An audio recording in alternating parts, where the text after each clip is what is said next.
ভারত বাংলাদেশ সম্পর্ক ভালো অবস্থায় নেই উল্লেখ করে বিএনপির স্থায়ী কমিটির সদস্য আমির খসরু মাহমুদ চৌধুরী বলেছেন, এক ব্যক্তি বা একটি দলের জন্য দ্বিপক্ষীয় সম্পর্কের অবনতি করা ঠিক হবে না। একুশে টেলিভিশনকে দেয়া একান্ত সাক্ষাৎকারে নির্বাচন এবং সংস্কার নিয়েও কথা বলেন আমির খসরু। বিস্তারিত মাহিলা ইসলামের রিপোর্টে। ৫ আগস্টের পর ভারত বাংলাদেশ সম্পর্ক অনেকটাই শীতল। এরপর ধারাবাহিক নানা ঘটনায় সম্পর্কে বেড়েছে ফাটলও। অভ্যন্তরীণ নানা বিষয়ে ভারত হস্তক্ষেপ করছে বলে এরই মধ্যে ডক্টর ইউনূসের নেতৃত্বাধীন অন্তর্বর্তী সরকার অভিযোগও করেছে। আর সম্প্রতি কাঁটাতারে বেড়া নির্মাণ নিয়ে সীমান্তে চলছে উত্তেজনা। এমন বাস্তবতায় একুশের সঙ্গে বিশেষ সাক্ষাৎকারে ভারতের আচরণকে মূল্যায়ন করলেন বিএনপির স্থায়ী কমিটির সদস্য আমির খসরু মাহমুদ চৌধুরী।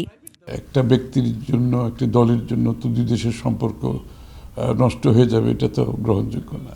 সুতরাং ভারতকে এগুলো অনুধাবন করতে হবে। এবং যেটা আমি আগেই বলেছি, বাংলাদেশের অভ্যন্তরীণ বিষয়ে হস্তক্ষেপ তাদের করার কোনো সুযোগ নাই। নতুন ভাবনায় দুই দেশকেই পারস্পরিক সম্মান বজায় রেখে কাজ করার কথা বলেন বিএনপির এই সিনিয়র নেতা। সম্পর্কটা হতে হবে পরস্পরের সম্মানবোধের মাধ্যমে, পরস্পরের স্বার্থ সংরক্ষণের মাধ্যমে।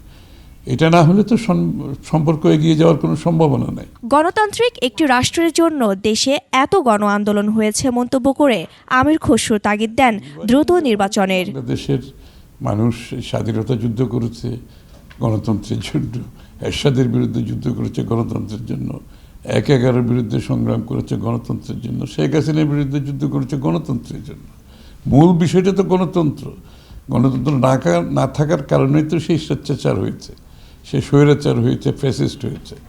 তো সুতরাং গণতন্ত্র ফিরিয়ে দেওয়ার যে বাহক হচ্ছে, মূল বাহক, প্রধান কাজটা হচ্ছে একটি যত তাড়াতাড়ি নিরপেক্ষ গ্রহণযোগ্য নির্বাচনের মাধ্যমে জনগণের মালিকানা ফিরিয়ে দেওয়া। কালার এক্সপার্ট, জর্জ স্যাপ এবং মাইল্ড অন হ্যান্ডস টেকনোলজি সমৃদ্ধ অরিক্স ক্রিস্টাল ওয়াশ আপনার লন্ড্রি এক্সপার্ট। দেশের অন্যান্য রাজনৈতিক দলের বিষয়েও বিএনপির অবস্থান পরিষ্কার করেন আমির খসরু মাহমুদ চৌধুরী।